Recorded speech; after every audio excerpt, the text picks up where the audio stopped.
श्री सद्गुरु महाराज की जय। माँ का दूध कहानी है। माँ अंजना ने तप करके हनुमान जैसे पुत्र को पाया था। वे हनुमान जी में बाल्यकाल से ही भगवत भक्ति के संस्कार डाला करते थे, जिसके फलस्वरूप हनुमान जी में श्री राम भक्ति का प्रादुर्भाव हो गया। आगे चलकर वे प्रभु के अनन्य सेवक के रूप में प्रख्यात हुए, यह तो सभी जानते हैं। भगवान श्री राम रावण का वध करके माँ सीता, लक्ष्मण, हनुमान, विभीषण, जामवंत आदि के साथ अयोध्या लौट रहे थे। मार्ग में हनुमान जी ने श्री राम जी से अपनी माँ के दर्शन की आज्ञा मांगी। प्रभु, अगर आप आज्ञा दे तो मैं माता जी के चरणों में माथा टेक आऊँ। श्री राम ने कहा, हनुमान, क्या वे केवल तुम्हारी ही माता है? क्या वे मेरी और लखन की माता नहीं है? चलो हम भी चलते हैं। पुष्पक विमान ने किष्किंधा से अयोध्या जाते जाते कांचनगिरी की ओर चल पड़ा और कांचनगिरी पर्वत पर उतरा। श्री राम जी स्वयं सबके साथ माँ अंजना के दर्शन के लिए गए। हनुमान जी ने दौड़कर गदगद कंठ एवं अश्रुपूरित नेत्रों से माँ को प्रणाम किया। वर्षों बाद पुत्र को अपने पास पाकर माँ अंजना अत्यंत हर्षित होकर हनुमान का मस्तक सहलाने लगी। माँ का हृदय कितना सरस है, यह बेटे को कम ही पता होता है। माता पिता का दिल तो माता पिता ही जाने। माँ अंजना ने पुत्र को हृदय से लगा लिया।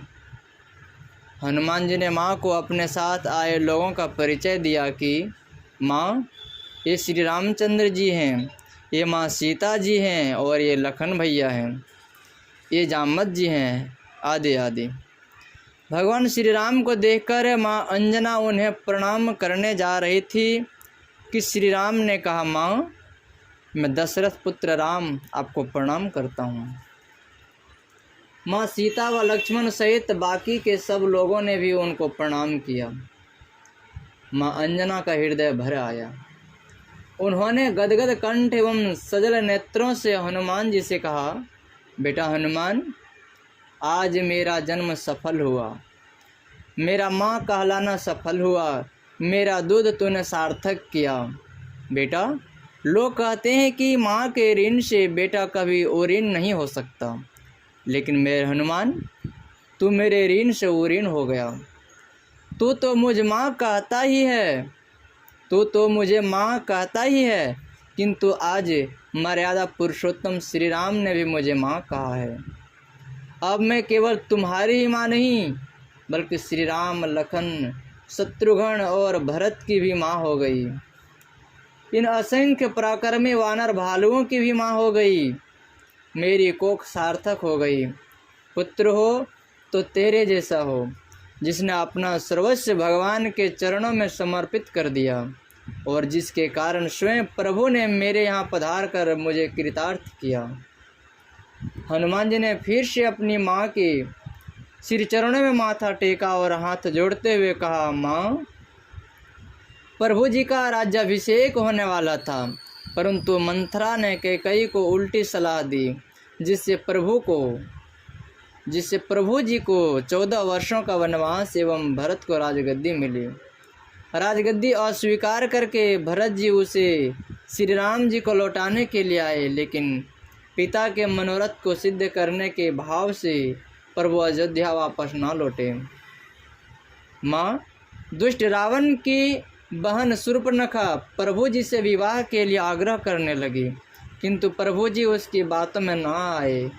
लखन जी भी नहीं आए और लखन जी ने शूर्पणखा के नाक कान काटकर उसे भगा दिया।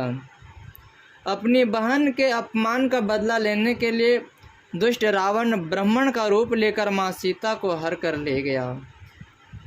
करुणानिधान प्रभु की आज्ञा पाकर मैं लंका गया और अशोक वाटिका में बैठी हुई माँ सीता का पता लगाया तथा उनकी खबर प्रभु को दी।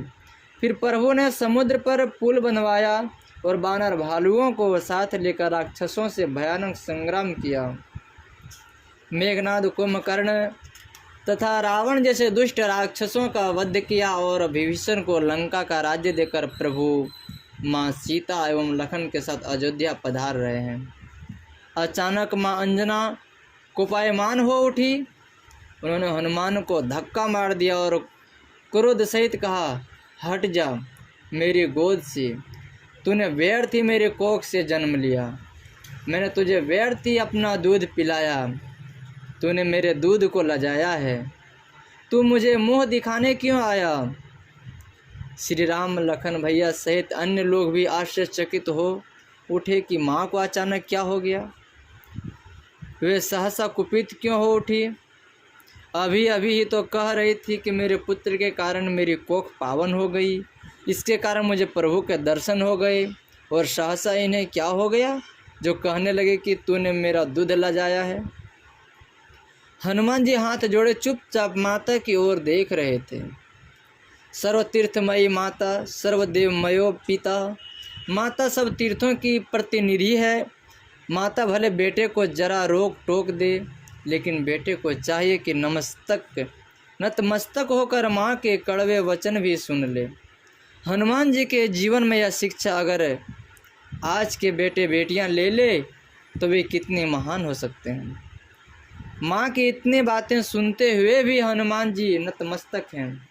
वे ऐसा नहीं कहते कि ये बुढ़िया, इतने सारे लोगों के सामने तू मेरी इज्जत को मिट्टी में मिलाती है। मैं तो यह चला, आज को कोई बेटा होता तो ऐसा कर सकता था, किंतु हनुमान जी को तो मैं फिर से प्रणाम करता हूँ। आज के युवक युवतियाँ हनुमान जी से सीख ले सके तो कितना अच्छा हो। मेरे जीवन में मेरे माता पिता के आशीर्वाद और मेरे गुरु की कृपा ने क्या क्या दिया है, उसका मैं वर्णन नहीं कर सकता हूँ। और भी कईयों के जीवन में मैंने देखा कि जिन्होंने अपनी माता के दिल को जीता है, पिता के दिल की दुआ पाई है और सद्गुरु के हृदय से कुछ पा लिया है, उनके लिए त्रिलोक में कुछ भी पाना कठिन नहीं रहा।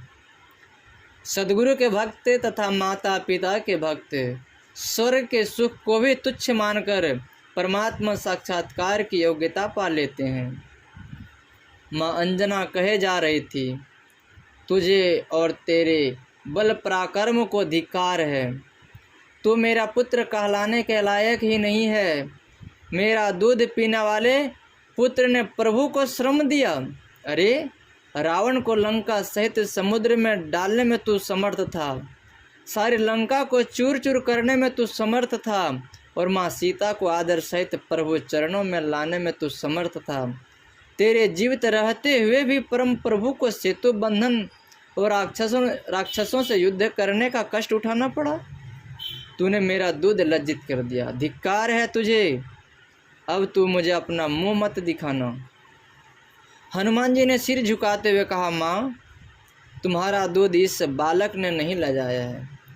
माँ, मुझे लंका भेजने वालों ने कहा था कि तुम केवल सीता की खबर लेकर आओगे और कुछ नहीं करोगे।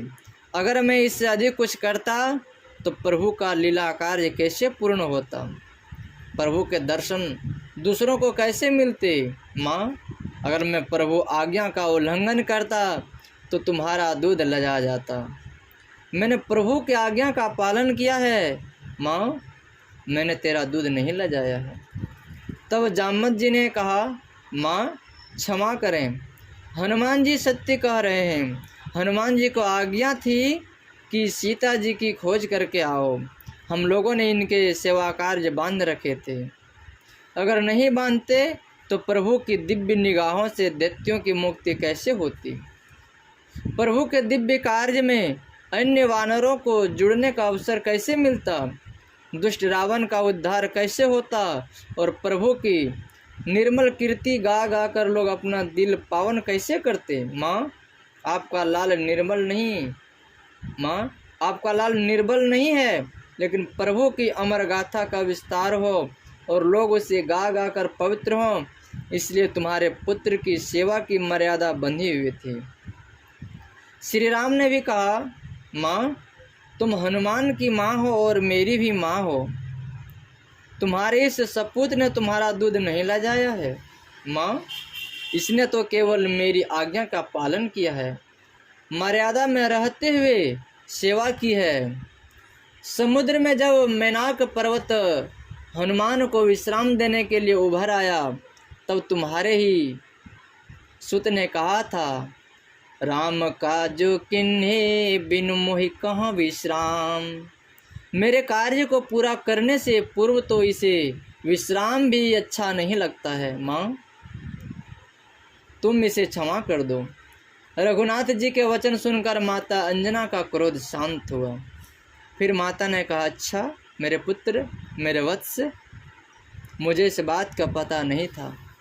मेरा पुत्र, मर्यादा पुरुषोत्तम का सेवक मर्यादा में रहे, यह भी उचित ही है। तूने मेरा दूध नहीं ला जाया है वत्स।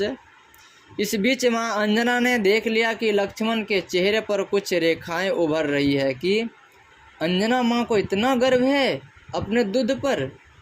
क्या बात है, माँ अंजना भी कम न थी। वे तुरंत लक्ष्मण के मनोभाव को ताड़ गई। लक्ष्मण, तुम्हें लगता है कि मैं अपने दूध की अधिक सराहना कर रही हूँ, किंतु ऐसी बात नहीं है, तुम स्वयं ही देख लो। ऐसा कहकर माँ अंजना ने अपनी छाती को दबाकर दूध की धार सामने वाले पर्वत पर फेंकी, तो वह पर्वत 2 टुकड़ों में बट गया। लक्ष्मण भैया देखते ही रह गए। फिर माँ ने लक्ष्मण से कहा, मेरा यही दूध हनुमान ने पिया है, मेरा दूध कभी व्यर्थ नहीं जा सकता। हनुमान जी ने पुनः माँ के चरणों में माथा टेका। माँ अंजना ने आशीर्वाद देते हुए कहा, बेटा सदा प्रभु के श्री चरणों में रहना। तेरी माँ ये जनक नंदिनी ही है। तू सदा निष्कपट भाव से अत्यंत श्रद्धा भक्ति पूर्वक परम प्रभु श्री राम एवं माँ सीता जी की सेवा करते रहना।